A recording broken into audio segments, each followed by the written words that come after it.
attaquer un aspect qui va délivrer beaucoup de gens. L'humilité. Soyez humble. L'humilité, opposant l'orgueil. Mais je vais surprendre les gens qui sauront même qu'ils sont même humbles depuis. Que qu'on accuse d'être orgueilleux, là, ils sont même plutôt humbles. Ceux même qui disent qu'ils sont humbles, là, sont des postaux orgueilleux. Et tu vas être délivré ce matin. Asseyez-vous au nom de Jésus. Prenons Michée chapitre 6, verset 8.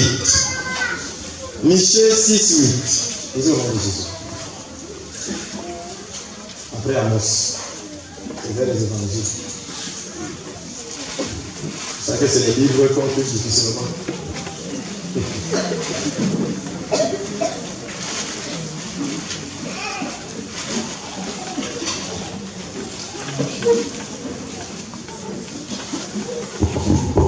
Michée chapitre 6, verset 8 est écrit: on t'a fait connaître, ô Dieu, ce qui est bien. Je prends.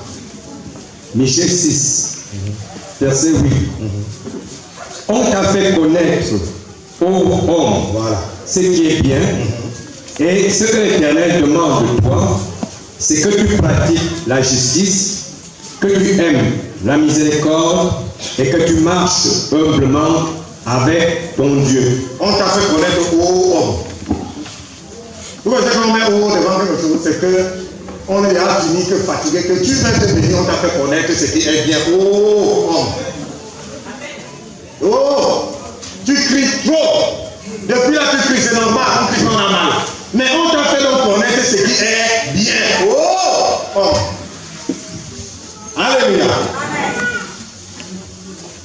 On t'a fait connaître au homme ce qui est bien. Et ce que l'Éternel demande de toi. Amen. C'est que, la chose là, c'est que tu pratiques la justice. Nous sommes justifiés dans le sang. Alléluia. Mais nous devons la pratiquer.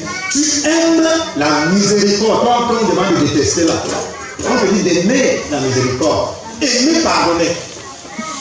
Vous savez que je n'aime pas qu'on me demande pardon, je suis très mal à l'aise. Les gens sont là, ils me voient pour demander, pour vous demander, je saute toujours quand tu veux commencer. Je n'aime pas recevoir le pardon. Moi, ça me gêne vraiment.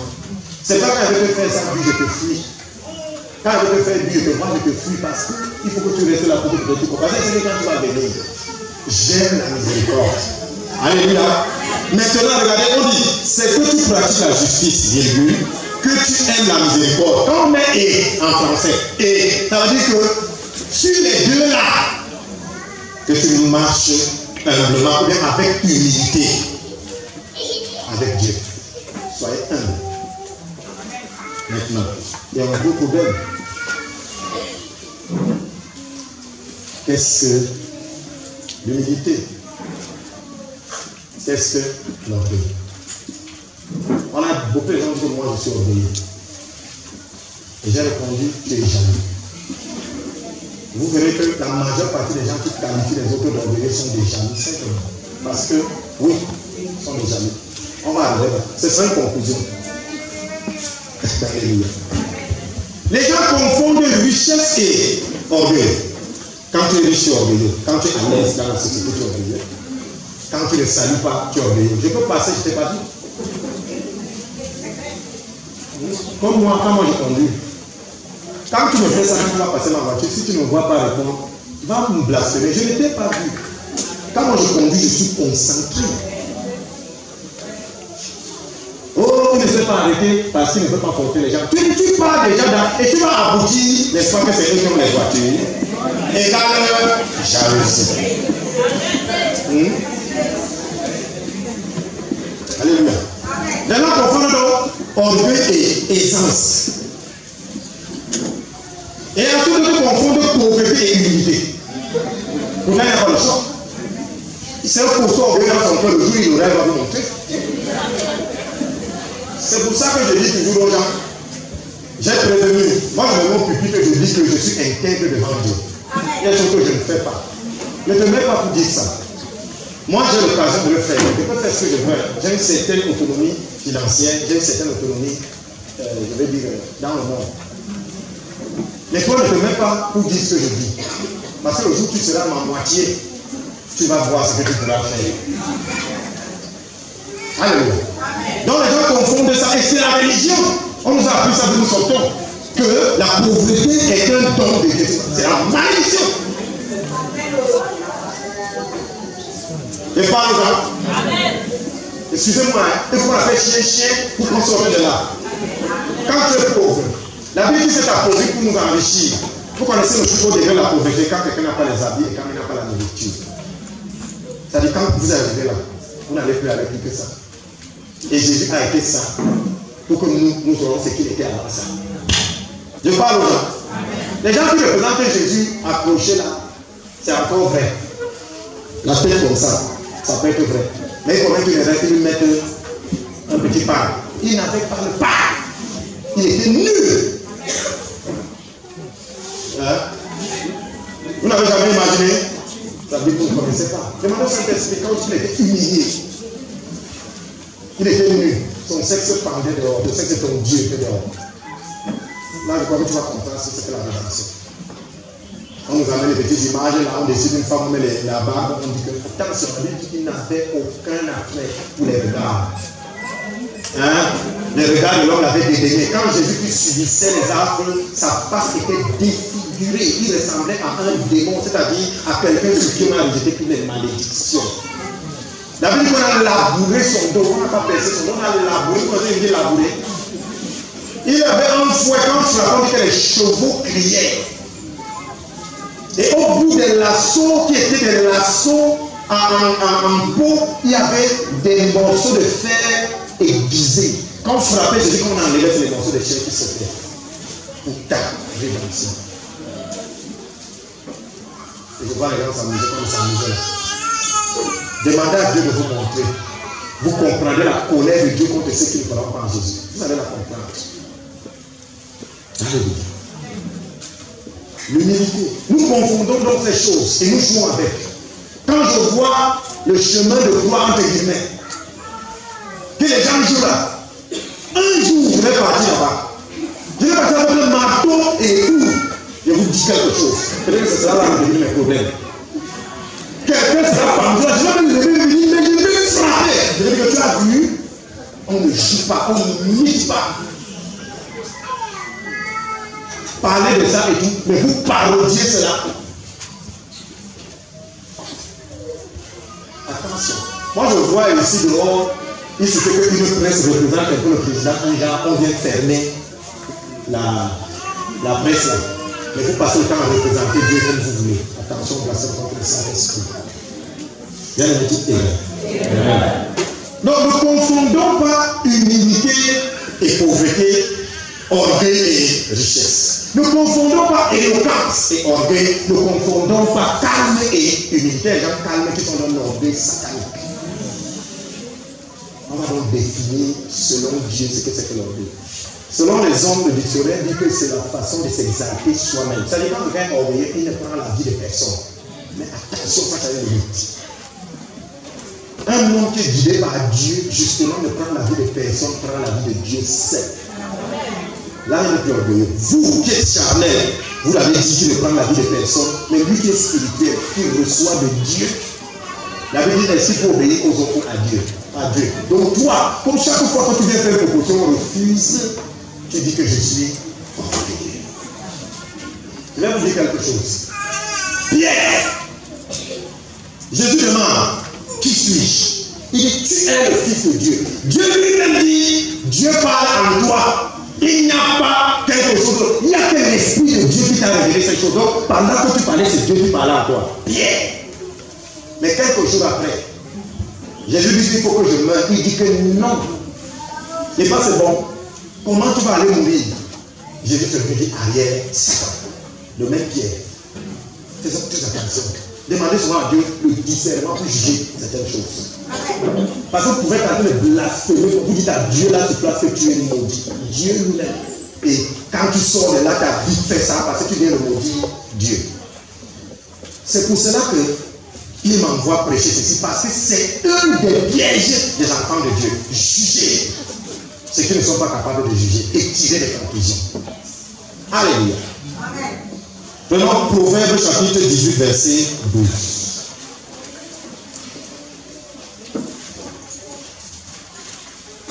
Proverbe 18, verset 12. Il est écrit, moi, la sagesse, j'ai pour demeure le discernement, et je possède la science et la réflexion. Alléluia. Continuez, verset 13. La crainte de l'Éternel, c'est la haine du mal. L'arrogance et l'orgueil, la voix du mal et la bouche perverse. Voilà ce que je hais. L'arrogance et l'orgueil. Je vais vous dire quelque chose. L'humilité dont il est question ici, c'est envers Dieu, pas envers les hommes. Vous comprenez? La Bible dit je résiste aux orgueilleux. Ça veut dire les gens qui ne tiennent pas compte de Dieu. Dieu va les résister. Et il élève les humbles. Il y a une personne dont Dieu lui-même a dit l'homme ci est l'homme le plus humble de la terre. C'était qui? Moïse. Moïse n'est pas. Moïse était l'homme le plus humble de la terre. Mais Moïse était le général de Pharaon. Vous qui pensez que l'orgueil, c'est la position là. Il était le général de Pharaon. Et Moïse, dans le désert, a donné l'ordre de tuer ceux qui avaient adoré le veau d'or. Mais Dieu a dit, c'est l'homme le plus humble. S'il fallait que vous le qualifiez aujourd'hui, il avait été l'homme le plus bas. Faisons attention avec les jugements. Quand l'œuvre de Dieu doit passer, ça passe. Amen. Même si ça prend ta tête, ça passe. Amen. Vous comprenez? Quand l'œuvre de Dieu doit passer. Moi, j'ai pitié de certains serviteurs de Dieu qui ne comprennent pas cette histoire. Quand l'œuvre doit passer par ici, même les cadavres vont joncher la route, ça va passer. Amen. Prenons Proverbe chapitre 29, verset 23. J'ai l'impression que la version du pasteur là. Ce n'est pas ça qu'il a dit. Pardon, reviens. Attention. Proverbe 18, 12. C'est ça, ne donne pas ici. Proverbe 18, 12. Proverbe 18, 12. Avant la ruine, le cœur de l'homme s'élève, mais l'humilité précède la gloire. Voilà. Donc avant la ruine, le cœur de l'homme s'élève. Vous connaissez quand vous l'ayez tombé, quand le cœur commence à s'élever, je vous dis que votre chute est à côté. Vous allez voir un peu comme la chorale comme ça, elles sont assises là, pour l'instant c'est bon. Mais dès qu'une va sentir que l'onction monte, que quand elle chante, la vie veut s'enrouler, le cœur commence à monter. Je vous dis, elle n'a pas un mois, elle va poser un artiste, on va dire qu'elle va t'asseoir là-bas. Le cœur de l'homme. Et c'est pour ça que Dieu dit de ne pas confier les responsabilités aux nouveaux convertis. Parce que les responsabilités font que les cœurs s'enflent et immédiatement après la chute suit. C'est pour ça que quand tu arrives dans la ministère, assieds-toi d'abord, même 2-3 ans à temps. Depuis que je suis arrivé là, on ne donne pas le travail. Tu veux travailler quoi? Ça, c'est l'orgueil. Tu veux travailler quoi? Donnez-nous la moitié du travail dehors là, rien les aime. Mais vous allez voir qu'il va choisir le travail qu'il veut faire. Il ne seulement travaille pour orner, mais il a un but. Il a un but à terre. Alléluia. Prenons Proverbe 29, 21. Lisons au nom de Jésus. Proverbe 29, 21, je lis au nom de Jésus-Christ. Il est écrit. Le serviteur complète mollement, tel en France, finit par se croire un fils. Proverbe 29. Non. Dans ma version, c'est l'orgueil d'un homme la baisse, mais celui qui est humble d'esprit obtient la gloire. C'est ça, non? Oui. C'est pas ça. J'ai dit 29, 23. C'est pas ça. Hein? Non, j'ai dit 29.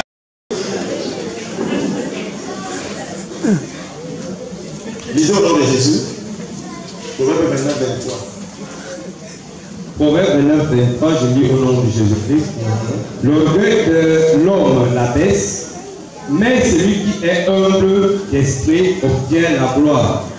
L'orgueil d'un homme la baisse. Écoutez, vous pouvez très rarement dire que quelqu'un est orgueilleux. Ce n'est pas vous. Jamais la personne sait que Dieu. Mais moi j'ai une façon souvent de savoir, les anciens riches. La majorité des anciens riches, c'est l'orgueil qui les a abaissés. Quand tu viens à la prophète, il y a le regard généralement, l'orgueil t'a ramené. Hein? Quand tu te glorifies, qu'est-ce qui a fait que ça te ramène en bas? L'orgueil. On ne peut pas te parler. On ne peut pas dire ainsi par le Seigneur. Et regardez, les gens qui pensent que l'homme de Dieu ne peut recevoir les messages que des hommes de Dieu, ils choisissent souvent les pédés comme ça. L'homme de Dieu, on a dit, Dieu m'envoie te dire un truc. Dès que ça t'arrive, Dieu va te dire, je t'avais parlé. Mais comme dans ça, Satan manipule aussi. Parce que si je commence aussi à ouvrir les comptes, Satan peut aussi passer, laisser gérer le discernement. Donc là, j'avais avoir mouillé certaines petites filles ici là comme ça. Et j'étais poisson encore. Chaque dimanche, j'avais droit à un ainsi parler le Seigneur. Donc quand elle dit à Dieu que je m'excuse. Mouillage. Et depuis cette carte, elles sont devenues mouillées. Soyez bénis. Bien aimé, l'orgueil d'un homme la baisse. Mais celui qui est humble obtient la gloire. La gloire que Dieu ne partage pas. Écoutez bien. Dieu dit je partage ma gloire. Mais il accepte de la partager avec quelqu'un qui est humble. On pense que le péché le plus dangereux, c'est tuer quelqu'un. Je vous signale que Élie a tué plus de 100 prophètes de Baal. Pour Dieu, c'était bon. Écoutez-moi bien. Ne jugez jamais les gens à propos des actes stéréotypés. Vous comprenez? Chez Dieu, il n'y a pas un code. Il est le code. Si c'est Dieu qui dit de faire un truc, cette chose n'allait pas pécher. Les prophètes de Baal avaient tué, Élie avait tué les prophètes de Baal. Il ne n'était pas écrit, tu ne tueras point. Et on a pris Élie, on a dit en triomphe. Parce que ça vient de Dieu. Mais quand Dieu te dit de faire quelque chose, que les hommes crient ou ils se renversent, Dieu a dit. Tu es humble. Est-ce que je parle ici à quelqu'un? Et généralement, les gens qui sont autour de toi ne comprennent pas. On te traite d'orgueilleux. Orgueilleux par rapport à lui. Parce qu'il voulait faire quelque chose et tu ne lui as pas obéi. En fait, il veut devenir Dieu. Et il a argumenté avec les gens autour. N'est-ce pas, tu avais fait ça? N'est-ce pas? Donc il cherche les témoins. L'humilité et l'orgueil, ce n'est pas par rapport à un être humain, c'est par rapport à Dieu. Asseyez-vous au nom de Jésus. Gloire. Bien aimé, l'humilité n'est pas la pauvreté. La pauvreté est une malédiction. Je ne vais pas dire que celui qui est pauvre est maudit. Mais la pauvreté est une malédiction. C'est comme l'injure n'est pas bien, c'est une malédiction. Et moi, béni, je peux injurier. Comprenons-nous. Là, il y a dit que je suis maudit. Mais la pauvreté est une malédiction. Quitte vivre des états. Et Dieu t'a donné les manières de quitter. Donc, tu quittes. Gloire à Jésus. Donc, l'humilité n'est pas la pauvreté. Et on nous a fait croire ça ailleurs. Où quelqu'un avait un seul habit. Ah, gloire à Dieu pour les pentecôtistes. Tu vois, quand les pasteurs pentecôtistes se placent, tu veux voir les bling. Yes. Yes. Quelqu'un a le même habit chaque jour. Mais il mange le lapin au petit déjeuner. Qui ici mange le lapin? Mais la voiture est en plastique. C'est la pauvreté. Ça, c'est l'orgueil de l'humilité. C'est diabolique. Parce que vous voulez être pauvre à l'extérieur pour que les autres s'appauvrissent pour vous enrichir. Oh, Jésus a déjà fait ça. Quand vous allez demander le monde, quand un type qui demande le monde en groupe s'assied, si tu as la main, tu vas monter comme pour moi aussi. Vous voyez là? Ces gens-là vous montrent la pauvreté juste pour que vous les enrichissiez. Parce qu'ils ont peur que s'ils se mettent comme nous on est là et qu'on demande le monde, on ne va pas donner. Parce qu'ils ne marchent pas selon la loi de Dieu, mais ils marchent selon leur propre loi. Et les gens qui taxent les autres d'orgueilleux ont leur propre loi. Pourquoi est-ce que quelqu'un veut te dire que tu es orgueilleux? Parce que tu n'as pas fait une des choses qu'il attendait que tu fasses. Et compris que tu es orgueilleux. Après, c'est lui qui est dans l'orgueil le plus étouffant. Ces raisonnements, ça vient de Satan immédiatement. Et c'est à cause de ces raisonnements que beaucoup d'hommes de Dieu, beaucoup de serviteurs du Seigneur, c'est-à-dire vous et moi, n'entrons pas dans ce que Dieu veut faire. Dieu dit, je suis celui qui prend, je suis celui qui prend de la boue et qui fait asseoir la table du roi. Donc Dieu peut élever quelqu'un qui est humble. Hein? Donc si tu es humble, Dieu lui vient, il t'élève. Et il te lève pour montrer aux gens qu'on peut être humble et être béni. Je parle à quelqu'un. Dieu peut vouloir que tu sois sous les projecteurs. Parce qu'il veut montrer qu'en lui obéissant, on devient grand. Et Dieu m'a donc réprimandé ce matin sur quelque chose. J'ai toujours dit que ma photo ne sera jamais sur quelque chose ici. Et j'ai pu combattre ça à la communication. Et Dieu m'a dit, il y aura un temps. Il ne faut pas condamner ceux qui le font. Cherche à savoir si je leur ai dit de faire ça. Parce qu'il y aura un temps où toi-même, ton image sera amenée loin. Afin qu'on sache que des gens comme toi peuvent me servir.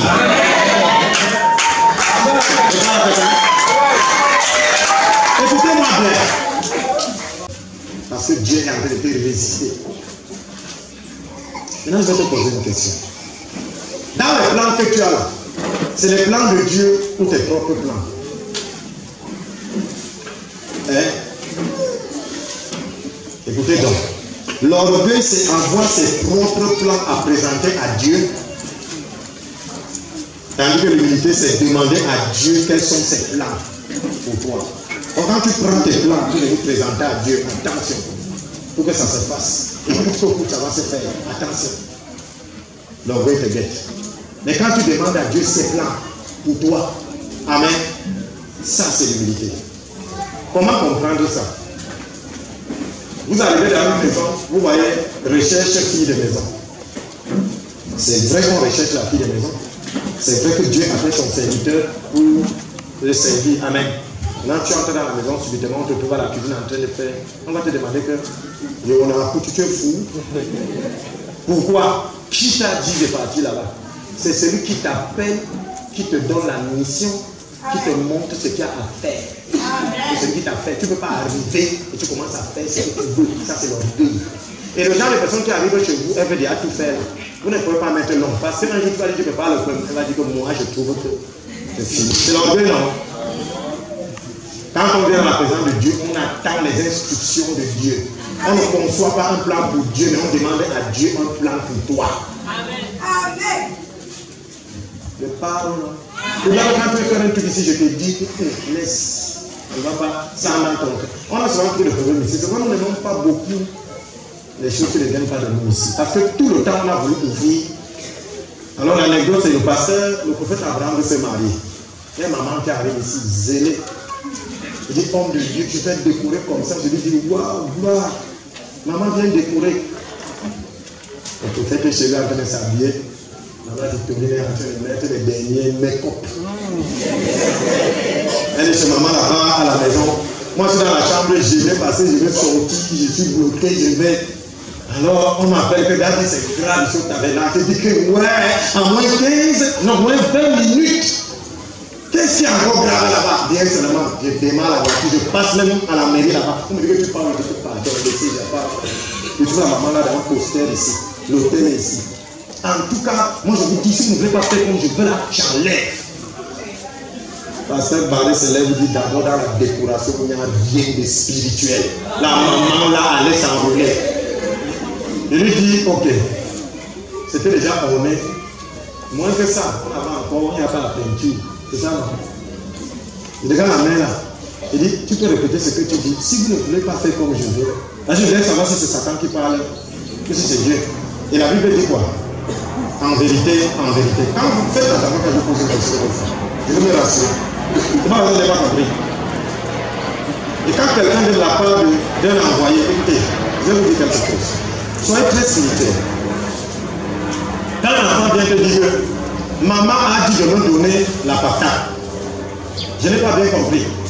Dis-lui de reprendre. Pour savoir si maman a vraiment envoyé, va vous dire la même chose. Amen. Vous comprenez? Mais si c'est lui qui a inventé, il va avoir l'impression qu'on n'a pas compris, il va changer pour vous expliquer ce qu'il ressent. Alléluia.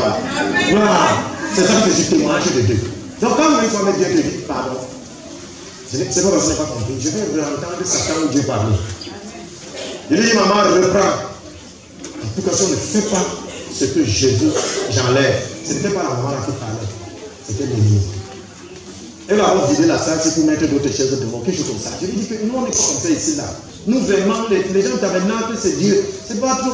Il dit que non, parce qu'il faut que tous les chaises qui sont habillés. Je lui dis non. Non. Ici là, si tu dis que quelqu'un s'assoit à terre, maman, quand on adore, même si on se couche, elle dit pardon. Il dit oui. Elle dit en tout cas, je vous ai dit, si vous ne faites pas ce que j'ai dit, on arrête. Je lui dis bon, on enlève tout ça. Elle était perdue. Je lui dis enlève, dès que j'ai dit enlève, c'est comme si j'ai dit vous m'appelez partout, chacun s'est divisé d'un côté. On a entassé, on a mis dehors. Et je vous dis, on a eu les plus beaux mariages du tabernacle. Je vais vous dire quelque chose, le fait de rien dépendre d'un individu. Jamais. Et je crois que je le démontre ici assez. Sachez qu'ici, personne n'est irremplaçable. Même moi-même. Là, nous servons Dieu. Et je vous dis, si Dieu vous remplace quelque part, faites très attention, vous ne trouverez pas ailleurs. Là, on vous prendra ailleurs. Vous pensez que la commune est en disant que c'est là-bas que vous partez. Dieu connaît les erreurs. Non. Et pensez que vous allez aller un peu même dans l'ailleurs, ça ne va pas marcher. Vous ne serez pas à votre place. Chacun d'entre nous sommes une pierre pour l'édifice de notre Dieu. Quand vous prenez une pierre, ça a sa place. Dès que vous l'enlevez, même aller ailleurs, vous n'allez pas retrouver le même place. Et c'est pour ça que les gens qui parcourent trop les églises là ont des problèmes. Ils ont des problèmes parce qu'on vous a trop taillé. Là, on vous a enlevé, là, Dieu vous a envoyé, on vous a enlevé. Vous avez une forme là-bas. Maintenant, on vous enlève, on va mettre on met, c'est trop gros. On prépare le manteau, on met. Ça ne suffit plus bien. Comme ça danse ici. Maintenant, quand vous revenez là, vous étiez, vous n'êtes plus. Ce n'est plus la même chose. Faisons très attention. C'est parce que nous sommes avec le Seigneur. On ne connaît pas où nous sommes ancrés. Bien aimé, le Seigneur me dit de dire ici aux gens, celui qui est au tabernacle, qui a commis des gaffes ailleurs, rentrez là-bas. Allez demander pardon à Dieu afin que votre forme revienne. Tu vas être béni. J'ai parlé, c'est quand on est parti politique. Allez là-bas demander pardon. Si vous l'adorez ici, demandez pardon. Quand vous accordez le pardon, votre forme initiale sera là. Et dès Dieu trouverà une place ici pour vous. Ici parle le Seigneur.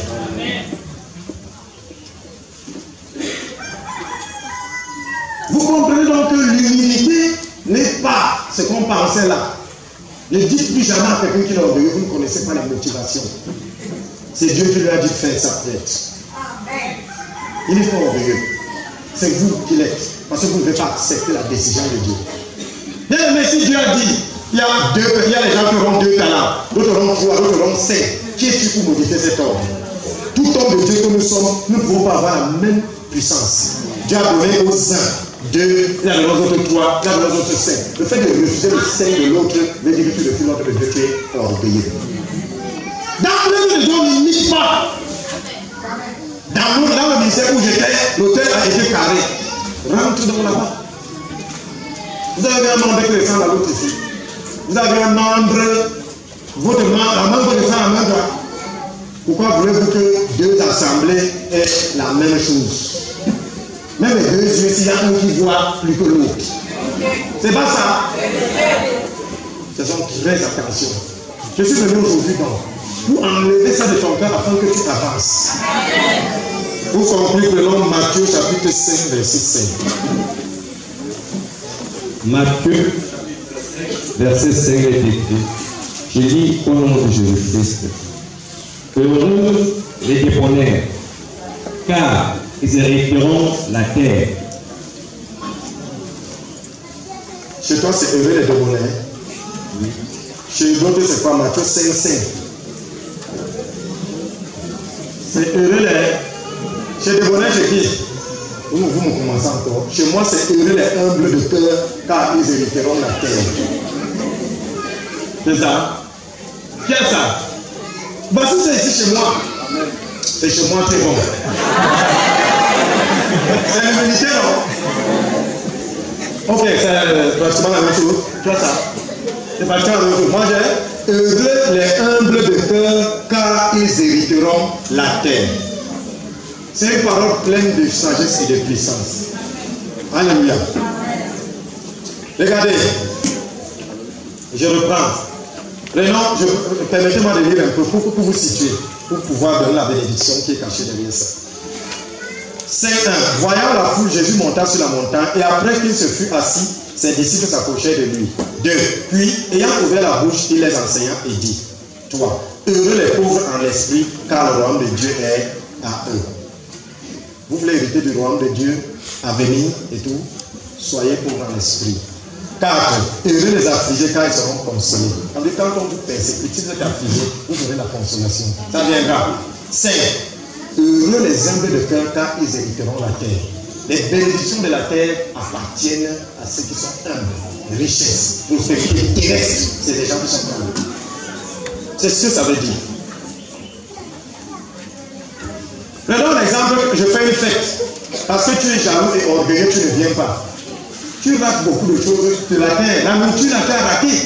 C'est sur la terre. Vous voyez, c'est pour ça que ceux qui sont humbles bénéficient des choses de la terre. Mon frère, quand tu pars manger, quand tu reviens, tu dis que mon frère, j'ai mangé un champignon là-bas, qu'on ne mange pas sur la terre. Ça peut encore le regarder, tu vas entendre et puis quoi, le champignon donne quoi? Ça dort. Ça dort, frère, ça dort. Donc, si vous voulez hériter les choses de la terre, les choses que vous pouvez avoir sur la terre, immédiatement, soyez humbles. Vous hériterez de ces choses. Alléluia. Donc l'humilité, ou alors l'orgueil, ce n'est pas ce que vous pensiez. Quelqu'un qui est riche étant humble, quelqu'un qui est pauvre étant orgueilleux. L'orgueil, c'est obéir à Dieu sans gauche ou droite. Vous voulez qu'on dise au l'homme le plus humble du monde, obéissez à Dieu. Maintenant, quand Dieu va vous parler au travers de quoi? La parole, les serviteurs, ainsi de suite, ainsi de suite. C'est eux qui l'ont mis pour parler. Vous ne pouvez pas dire que vous êtes humble alors que le pasteur dit quelque chose, vous faites sa part. Un maman qui nous a dit, s'il a fait bien aimé, nous on vous ment beaucoup, vous les pasteurs. Une maman est venue nous voir, elle nous dit que, homme de Dieu, nous les bébés, on vous ment beaucoup. Je lui dis pourquoi, elle me dit que j'ai été assise là-bas, je partais encore chez les marabouts quand tu parlais. Le jour où j'ai arrêté de partir, j'ai été béni. Cette maman, là où je vous parlais, c'est en France. Elle est en France, et par la grâce de Dieu, j'ai reçu des chocolats et une semence. Parce qu'elle a mis en pratique des choses. On n'est pas allé chez les marabouts, c'est un commandement de Dieu. Si tu veux être humble, obéis à ça. Et tu hériteras les choses de la terre. Donc on ne vous disait pas autre chose. Alléluia. Donc, quelqu'un n'est pas orgueilleux parce qu'il refuse de faire ce que toi tu veux. Oui, il refuse d'être comme toi, tu penses que quelqu'un doit être. Regarde-toi toi-même, tu n'es pas comme tu dis que tu dois être. Parce que les spécialistes, ils disent que normalement, un homme qui est orgueilleux doit avoir. Il n'y en a pas. Mais il décrit quand même. Tu as fait l'expérience là quand? C'est la jalousie. Généralement, ceux qui disent que tel est orgueilleux, il est jaloux. Il est jaloux. À 95% des cas, tu vois la mère là, elle est orgueilleuse. Ça, la personne qui le dit est jalouse. Il est jalouse. Tu ne peux pas l'atteindre. Et je vous ai dit un secret. Ne critiquez pas la chose qui vous dépasse. Si quelqu'un vous dépasse, ne critiquez pas. Tu as le bois dans ton bureau. Moi j'ai la chaise en pile. Tu dis que ta chaise n'est pas bonne. En fait, tu as pris ma chaise.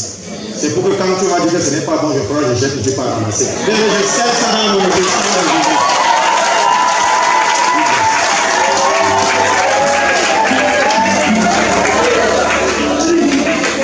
Donc j'espère que les gens ont suivi. Les serviteurs de Dieu ont suivi. Les gens qui ont les grandes églises souvent sont orgueilleux. Les gens qui ont les grandes assemblées sont orgueilleux. Les gens qui ordonnent bien les assemblées, c'est eux les plus orgueilleux.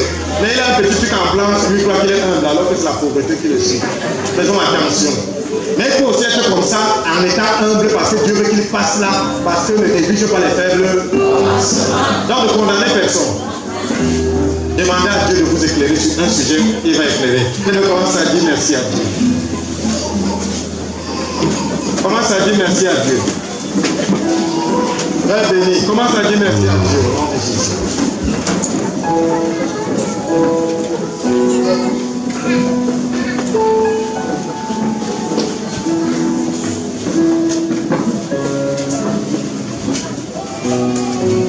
Mon Dieu.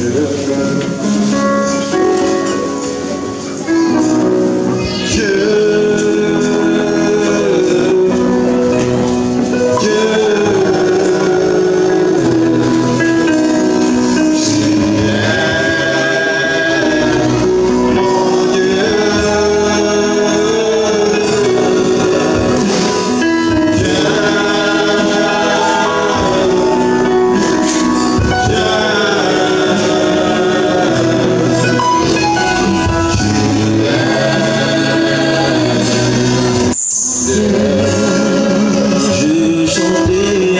joie.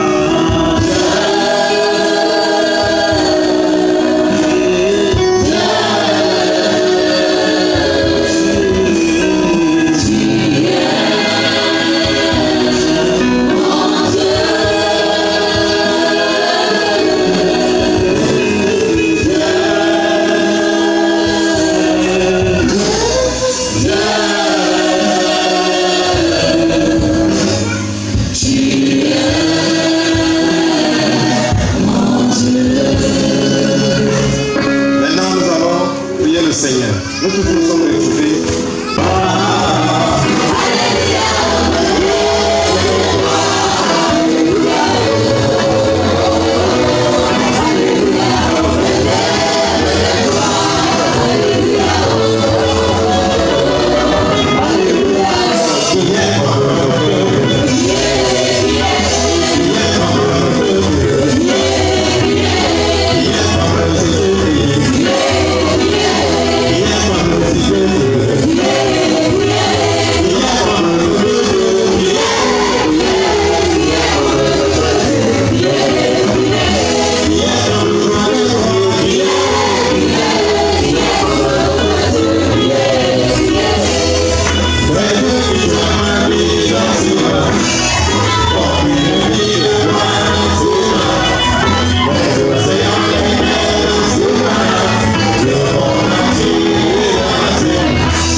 Au nom de Jésus, Dieu me dit de te dire qu'il te montrera ses voies. Des grands événements n'arriveront plus sans que tu n'en sois informé.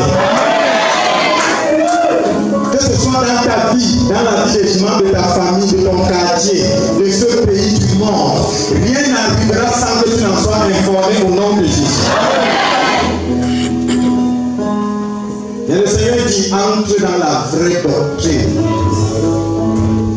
Dieu dit, celui qui me loue encore avec des objets n'est pas dans ma volonté.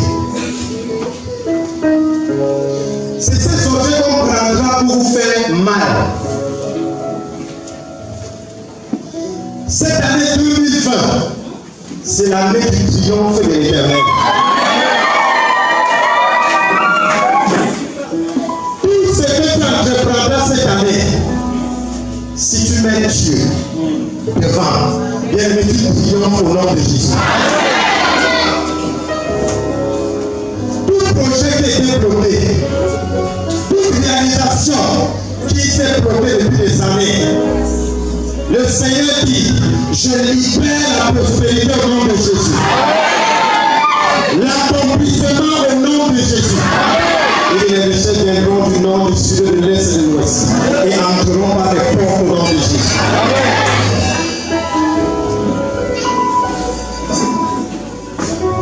Il est au milieu de toi, j'ai choisi un peuple qui porte mon nom, à qui je m'adresserai. Et du peuple, j'ai choisi un peuple qui porte mon nom. Et je t'ai donné des dons spirituels afin que tu marches. Il y a ce moment, je suis en train de choisir un peuple du milieu de mon peuple.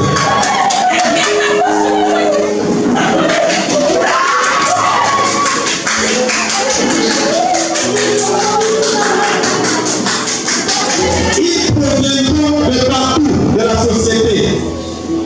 Des militaires j'ai choisi. Des élèves j'ai choisi. Des travailleurs j'ai choisi. De ceux qui n'ont pas d'emploi j'ai choisi. Des serviteurs j'ai choisi. Je me dis, c'est une armée.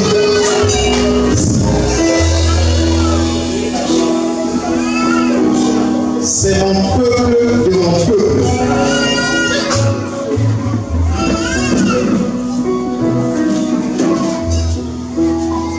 Et j'ai appelé les cas qui me voici. J'ai appelé les cas qui me voici. À cause de mon nom, tu traverses les périodes difficiles.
foyer. Je te précéderai toujours. Je serai toujours devant toi. Je serai devant tes actions. Je serai devant tes réalisations. Et je serai sur ton chemin. Ainsi,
par le Seigneur. Transformer ton enfant que tu penses te glorifier là en retournant 5 secondes. Il ne vous tenez plus en travers de sa route. Ne vous tenez plus d'une manière ou d'une autre en travers de sa route. Alléluia. Vous savez, Dieu se plie les faces. Il y a un bon, un mauvais côté. Amen. Mais de manière générale, le Seigneur, quand nous marchons, ça va dire, il se glorifie dans nos vies. Alléluia.